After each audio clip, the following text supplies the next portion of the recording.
If you want to get it on your phone and send it to your boys so they can share it around. I'll get that after we post it. We'll get it up and running. Okay. Had a guy also, yeah. If you want to get it on your phone and send it to, there you go. That's just the thing. That didn't get it tuned off there. Well, good morning. This is Chris Saxman with number 2 child, number 1 son. Not that we're ranking. William Saxman, now 28 years of age, homeowner, married, job in hand, college graduate degree in hand. Let's talk politics, son. How you doing this morning? Doing well, doing well. Yeah, appreciate the opportunity to talk. We've been doing this for quite some time, but figured we could invite it open to the public a little bit and make it fun and talk about things openly. I think you and I both enjoy this, so Yeah. being able to do it, yeah, I'm looking forward to it. Well, We got a lot to get to. let's get a shout out to John Fredericks, because he's the one that brought you on the Super Tuesday coverage on his radio empire, and thought you did really well. And we've kicked around this conversation, this opportunity for a while about doing a podcast or whatever for a number of years. We did sports in particular, but we've always had good conversations, very open, very honest, very engaging conversations, and I hope this continues. But let's jump into it.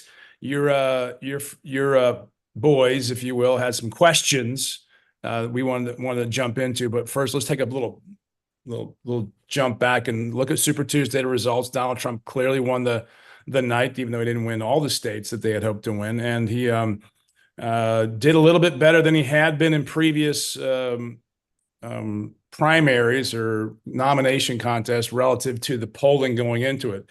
Previous to Super Tuesday, he had been performing under the polling, but I think I shared with you a slide that showed that he did much better than, well, not much better, better than expected in North Carolina in particular. What are your thoughts about the overperformance, underperformance narrative for Donald Trump?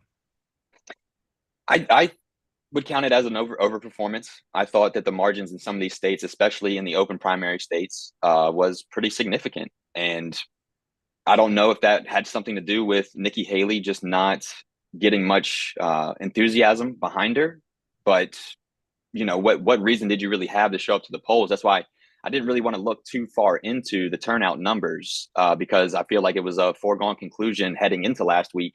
It's going to be Trump. It's going to be Biden. So there wasn't really much for anybody to go out there and say, "Oh, I'm going to plant my flag here with Nikki Haley." It's like for what? I mean, what are you going to you're going to show up late to work so that you can go vote for Nikki Haley? It's like I don't really see that.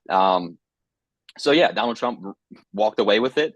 And I think, yeah, there's a little bit of truth to that. I think Joe Biden's numbers were also a little bit somewhat concerning. Just under 90% still in like some of these primaries. He's losing enthusiasm. He's losing momentum. And when you look at the RCP averages, stuff like that. I mean, I'm a big polls guy. That's what people all understand about me, is I like to look at that stuff all the time. But Trump has flipped, and he's now in the lead in the 2-way race and in the 5-way race, and starting to grow a little bit of a margin there. And I think, you can say like, polls aren't an exact science, but trends are real. And when people are losing momentum, and this immigration issue is becoming very real for Biden, Trump is starting to get his clips out there. He's starting to put out commercials. Here we go. We're coming into now what's going to be the longest election in U.S. history between the two oldest presidential candidates. Right. So it's going to be a rumble, and we're going to see who can last for the next 9 months. Right. Yeah. The What thing. about you? What did you think of Donald Trump? Like Super Tuesday. Super Tuesday, I think overall his I back it out of Super Tuesday. I look at it as one of the most remarkable comebacks in American political history. I mean, I don't do flowery, over the top analysis to ingratiate myself with whoever I'm talking about. I call the balls and strikes as I see it. So the trend line for Donald Trump, speaking to your word trends there, your notion of trends, is a very strong one within the Republican Party, but he's running into a wall of getting everyone back on the team. And that's you keep hearing this word unifying. We need to reunify the party, get the band back together, kind of thing. And I think a lot of the trends that Joe Biden's experiencing within the Democratic Party are more protest votes. Don't forget about us. And he's got real problems in that coalition, not just for Muslim Americans, but also environmental community. He's got to placate. um, so the math for both is very complicated, and it's not a binary choice anymore. In 2020, it was clearly a binary choice after 2016 loss for the Democrats. They put their coalition back on the field and said, "You got to be. We're going to go straight up here." Republican versus Democrat. Now you've got multiple candidates getting on the ballot. Just saw an article this morning about Robert F. Kennedy getting on a number of swing state ballots. It's going to be a very real dynamic change in American politics. And while it's going to be the longest uh, matchup in American history, probably potentially world history, having the nominations decided so far out in advance, there's going to be a lot of other, relatively speaking, other candidates on the ballot. The question is, do they get the media attention that they should be getting? But the media is corrupt, and I think they've been corrupt for a number of years, or partisan on both sides of the aisle. But that's a very real story. Robert Kennedy, if he's polling in the teens, No Labels is going to launch their effort. So the math for both is talk about a trend. That's going to be the trend of 2024. How the other candidates get on the ballot. How many ballots do they get on? Because it's a state by state election. It's not a national election. It's a state by state election, and how that rolls out. But Donald Trump had a great night. But still warning signs, flashing red flashing sign going, you got a problem with your base and you got to get them back together. But like Mitch McConnell endorsed him, Glenn Youngkin endorsed him. So we'll see what happens after Super Tuesday this week. And then you got the State of the Union tonight, which is obviously a huge one for Joe Biden. Yeah, no, I think everybody's going to be tuned in to that just for what gaffe could he do? What how mentally sharp is he? I don't know. I sent you that clip on MSNBC, Bo Scarborough, saying that he's as mentally sharp as ever. I think that's not true unless they're putting up a body double. We're going to see, really where this guy's mental is and what issues he's willing to touch. I'm going to be really interested to see if he talks about immigration. Really interested to see kind of what he thinks is going on in the Ukraine and how long he thinks that could go on. Of course, Israel, Palestine. What's his stance there? He's been talking about a ceasefire, talking about leveraging that. Haven't seen it yet. I don't really see it in all the clips that are coming out of the Middle East right now. It doesn't seem like that's really on the table. So, yeah, I'll be really interested in this State of the Union, probably first time in a couple of years. What are you looking forward tonight? What am I looking for tonight? Well, I mean, I come at it from a couple different perspectives here. If I'm a Democrat, I'm going, God, just get this over with. Give me a couple broad themes that I can go home with and campaign on. If Joe Biden gets out there and runs this laundry list of things he's going to do for everybody and thinks that's going to win him the election, he is sadly mistaken. He needs to set a very broad, hopeful vision for America for the future.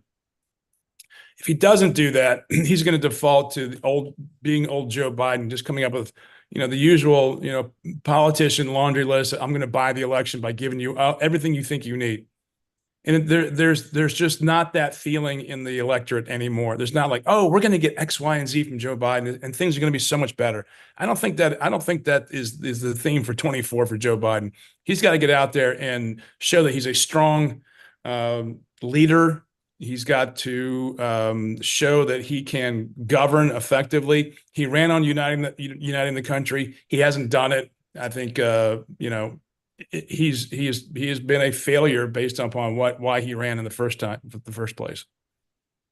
I mean, I think that's something that most Democrats would also agree with. That he hasn't delivered on many of the promises, but a lot of things in the world kind of took his attention away from that. But I mean, rolling back all the Donald Trump's immigration laws day one, clearly having an impact, and then we're going to sit up here and talk about the fact that we have a southern border, the southern border secure. Like those are the types of things. If he says that tonight, he is going to get eviscerated. So I really I'll be interested to see what he's willing to touch. But yeah, if he goes up there with a laundry list saying, "Hey, I know I've spent the last 40 years," he's coming down to his last 4 years in politics. That's what he's selling, is saying, "All right, don't look at my last 40 years. Don't look at my resume.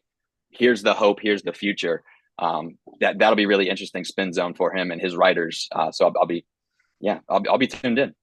Well, one of the things I try to tell audiences, and generations like yourself, to understand about politics innately, it is first and foremost about the future. And Joe Biden has to cast a very clear vision of what the future is going to be under a Biden administration. And right now, he's offering no leadership, no strength, no vision that people can go, oh, Joe Biden's going to do this going forward. And that creates, for people, uncertainty. And with Donald Trump, you get certainty, and that it's easier to sell certainty than uncertainty.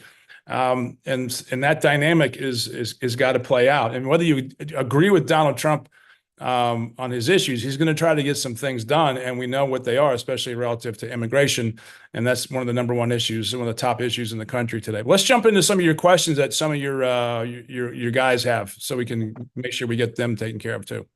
Yeah. So big one was, in terms of election fraud, because I think 2020, regardless of how you feel about the outcome, definitely exposed some things in the system that says, hey, this isn't a perfect system. There's definitely room for fraud. So what are Republicans looking to do in terms of shoring that up, ensuring that, number one, illegals cannot vote in the federal elections? How do we ensure that that's not happening? And specifically looking at mail-in voting. So I'll start with those two. Okay, let's make sure that you understand that we don't have federal elections. We don't have national elections. We have state elections.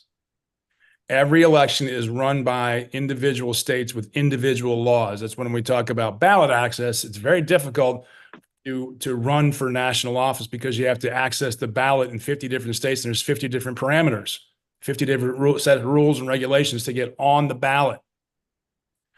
So we have to look at state by state. And as such, each state has been doing different things to deal with they dealt with the pandemic in a manner. And there's obviously, I don't want to call them shenanigans, but there are rules changes in each state that were contributing factors to the distrust of the outcome of 2020. And the confusion of all the different changes that occurred relative to early balloting and mail-in balloting, extending deadlines past the election day. That creates a lot of confusion, a lot of distrust, and that just feeds a very, very, very bad narrative, as you know. So each state is looking at how they're going to do these laws relative to voter ID. I mean, your mother and I voted on Tuesday. You had to show your ID. You had to show, you had to say your name and the address that you're voting from before they gave you a ballot. So in Virginia, at least here in Virginia, I thought the ballot was very secure. And I think when we talk about the 2020 election and rigged and stolen and all these narratives, I think one of the most important elements to understand for me, and I would tell your generation or anyone in particular, but predominantly your generation, because you're going to be around a lot more than I will going forward. When you talk about rigging an election, as if it were manipulated, computers hacked, behind the scenes, malice aforethought, versus rigging an election, which I think the better narrative for conservatives and Republicans about 2020 was that, because it's very difficult to rig a 50-state election, but the dynamics of big tech, the media, and whatnot are such that they were able to control the information that we saw and how we made our decisions. And that I think is a much more impactful and frankly honest assessment of what happened in 2020. But I think people who are upset about the 2020 election missed that that narrative window, and you can't wind it back. But I thought that was I think it's more accurate that big tech But controlled what we yeah, saw. But that's yeah, that's that's like none. You can't even dispute it anymore. That's like well, the that's big. media's got their thumb on the scale with Well, see that. that big We're not going to be and able to that's fix that, but right, we and can that's fix the laws, right, and and that's we can fix defensible. the yeah. That's defensible. I mean, you can show that, and people go, yeah, all these big tech firms were controlling what we saw. That's manipulation. That's what we're, that's what 1984, the book by George Orwell, is all about, right? It's like controlling the mind of what you see, and the media is partisan. And I think you can get to objective fact on that. I don't think you can get there with a lot of what people are saying about the mechanics of the 2020 election. So, but But in terms of ballot harvesting, like, what is there anything that Republicans can do in a large sense? Yeah, to state, say, you know, state by state, what they state can by do, state. state by state, you got to go to each state and say, this is what they do. This is what happens. What you should look out for. But that's not where the problem was in 2020, in my estimation. That's not what happened, because, all the recounts and all the data showed that the ballots were cast, the ballots were counted. Here was the outcome. Okay. That's not where the problem occurred. The problem occurred well upstream of the information decision making process. That's where the real scandal is, in my estimation. And I think the Twitter files by Matt Taibbi shows this out. I mean, it's like, the American public was being manipulated behind the scenes by all these tech firms. I mean, you're being censored and controlled by algorithms that are not under your control. That's the staggering part, son. Yeah, yeah. I mean, but Elon Musk even came out this week, tweeted, that what we're seeing is that they're importing voters, and that's what we're seeing at the border right now. Is there any truth to that in your mind? Do you think that any of these illegals can be voting in elections that are going to be counting votes? Well, I mean, if one gets through, it doesn't mean a million got through, right? I don't know that the laws in every state to make that decision. I mean, what I saw in Virginia the other day when I voted, very secure ballot operation. Is it a mindset out there that we're flooding the zone with all these illegals coming across the border and giving them ballots?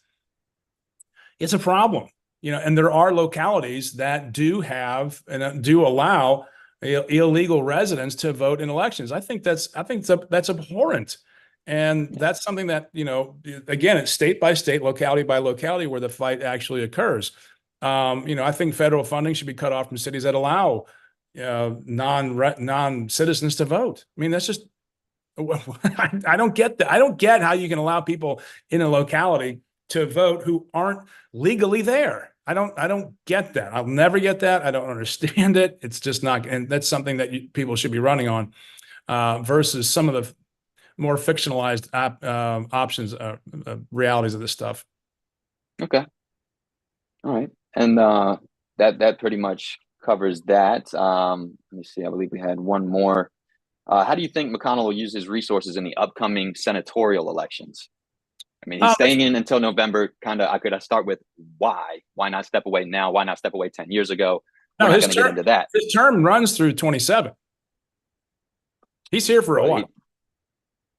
okay. depending on what you believe there. His term as a leader ends at the end of Yeah, this year. And he gotcha. has a substantial PAC, and he has a substantial, role to play in the Republican Party, which is obviously diminishing by the minute. But the reality is he's got a lot of money in his PAC. He's going to play to win. He just endorsed Donald Trump.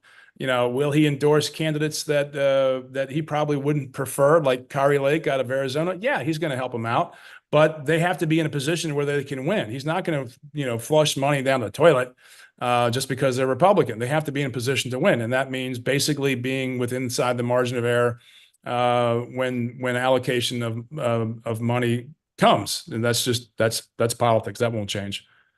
And do you think he properly allocated resources in 2022 when the red wave that wasn't? And me, that next morning I placed a lot of blame on McCarthy and McConnell for failing to deliver on what I believe their job is, which is to win these seats and win these races. They're the ones that flow this money around, and they didn't get it done. And that's why I didn't shed a tear when either one of them were booted out Well, or stepped down. you can always, and look, that's the role of leadership. You accept blame, you accept the wins as well. That you take the wins and losses. I'd have to go back and honestly take an assessment of how they allocated resources and when. But the three big issues when it comes down to winning elections are they involve the word quality, quality candidate, quality message, quality money, fundraising.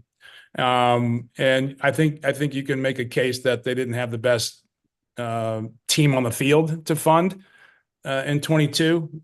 Look at Oz in Pennsylvania, the two Senate Right. losses in Georgia. I mean, look, Donald Trump cut the legs out from underneath the Senate Republicans in Georgia by telling Republicans not to show up and vote. I mean, what the hell is that? And how do you expect to win?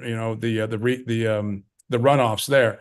So you can go back and play woulda, coulda, shouldas all you want to, but make sure you do it accurately and across the board. Call the balls and strikes fairly.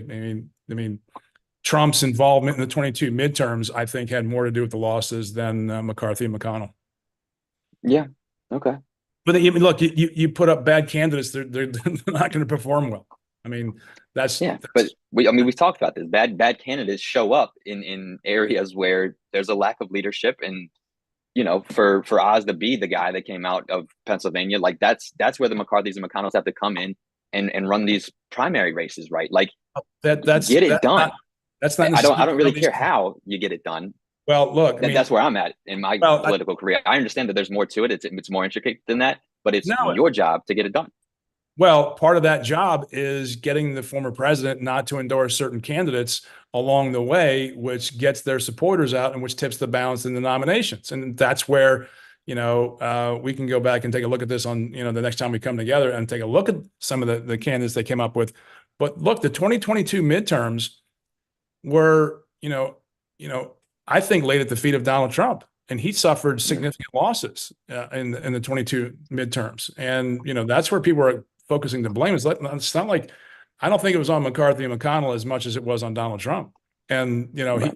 and I think one of the reasons why he got in the race so early for 2024 was for that very reason. Right. I mean, it is his party now, and that's, scary, but true. Like, and it probably has been his party has it been his party since 2016, or is that kind of more recent where he's taken more and more of the base with him, and now it's just kind of, all right, now you're the guy. When did that really happen? Was it 2016 or was it a little bit after that? When it became truly Donald Trump's party, lock, stock, and barrel, he is now the establishment. Yeah. Was earlier this year when he started racking up the wins in the primaries and people started dropping out. Look, after 2022 midterms, and people forget political history very quickly. After the 2022 midterms, Donald Trump announces, and everyone's like, okay. After he announced, 13 Republicans announced to run against him, but none of them ran against him. Yeah. They ran for the nomination. No one said, I'm going to take on Donald Trump head on and make sure this guy is not the leader of our party. So what they did is they did the dance. They did the dance of like, well, I want to be a Republican, but I don't want to piss off all the Trump Republicans because I'm going to need them going forward. Well, you can't split the baby. As Confucius said, he who chases two rabbits catches none. And there's just decision points, and they made their decision. But 13 people ran against Donald Trump, which meant they were going to divide the electorate by 13 ways against Donald Trump. That's just bad math, regardless. At the time, Donald Trump was wobbling as far as his control of the Republican Party. That's why he got in to regain control of the Republican Party. And hats off, literally, to Chris LaCivita and Susie Wiles for running a great campaign for Donald Trump, a far more traditional campaign in the sense of doing what normal candidates have done. Donald Trump has never been a normal candidate. But to your question, it's his lock, stock, and barrel. Probably maybe fall of last year after the 23 elections in New Jersey and Virginia, when it just became clear that he's in control of the party. He's in control of the nomination processes. He's in control of the candidates. They're all running down to Mar-a-Lago to kiss the ring, bend the knee, as he phrased it. And it's he's the establishment now in all his supporters. That's the new establishment in the Republican Party. The party of Reagan is dead, gone, dead, buried. It is what it is. History has rolled on, and here we are. Yeah, that was well put. Well put. So looking at the path to victory for both guys, I mean, we've talked about they both need to unify, but do you have any surprise states out there? Some ones that you're kind of looking at as potential flips, not the conventional swing states, or is it still going to come down to those, 7 or 8 states that we always tend to have to focus on? Now, the math is changing dramatically because of the number of candidates that will get on the ballot, especially Robert Kennedy Jr., less so Jill Stein with the Green Party and Cornel West. But the Kennedy factor is important right now. And then, this week and next, No Labels will get their candidate announced and out there, and they'll have ballot access on 50 different ballots, so 50 different states. So that dynamic is, from electoral math, getting to 270. The 270 path is very, very difficult for both Biden and Trump, probably more so for Biden because he's the incumbent, and any incumbent that's the referendum in the election and right now the referendum is not good on Joe Biden. So, but can any of the down ballot candidates win some states? Like I think it was 68 with George Wallace. Can that happen? It's a long contest, as you noted at the outset here, and that portends an opportunity to develop the momentum to get the number of votes out to win the states, to maybe throw it to the House or win this thing outright to the Electoral College. That's the dynamic I'm looking at. So the traditional red versus blue is gone right now. Yeah, that's definitely a numbers game, and that's where, Donald Trump really seems to run the right elections, and he focuses in the right areas. Do you think there's any possibility that he can pull New York? Possibility? New York is a stretch. He'd have to. Robert Kennedy Jr. would have to bleed down Joe Biden considerably. You throw in a No Labels candidate who can get more of the bleed down on the Democrats there. But the problem for Republicans obviously is New York City, and Albany, Buffalo, those Democratic areas, and obviously the college towns. But in New York State, it's a 60-40 deal. I mean, you've got a lot of ground to make up. And the last time the Republicans had a statewide winner there was George Pataki about 20 years ago. So it's doable, it's possible, but if that happens, it's a disaster financially for the Democrats to be able to compete in that state. I mean, they have to put California, New York, Illinois away early so that they're not spending money. And do I see it right now? No. Is it possible? Sure, anything's possible. And as you pointed out, because this election is starting so early, these new dynamics with the different candidates getting on the ballot could really change and disrupt the national election. Yeah. I mean, I think if you live in New York, like in New York City, the only person that you probably hate more than, if you do hate Donald Trump, is like Alvin Bragg and everything that's going on. You see the crime, you see the homeless, you see, we're going to put up, illegals here, there. I mean, it's like, when does it end? These guys have to be starting to look for answers. So I think that there's in some of these sanctuary cities, you could actually have voters that don't turn out for Biden in the way that they have in the past, and it could really flip some of these states. With Milwaukee, even Denver, like these certain areas. It's just it's gonna be really interesting to see, especially when the border continues to not be secure. We're going to continue to see all of these issues rise up, and there's no funding for it. There's no answer from anyone on the left on how to fix it. So, I think, we're going to see really what happens. It's going to be an interesting election for sure. Well, as it always is. Yeah, it's always interesting. But I also caution people when you hear an anecdote. So-and-so in New York City saw this, and people go, "Oh, it's happening. This is the big wave. This is the big change." No, that's just one person's, moment. Most people are locked into their voting habits. The vast majority of people, Yeah, but this could be the end of a generational control of American politics, with the boomer generation moving out and turning it over to Gen X and millennials, which is probably going to be more of a conversation for this program here. So I caution people against following the anecdotes. Follow the data. If you know how you're going to vote, just try to dial down the national temperature as best you can.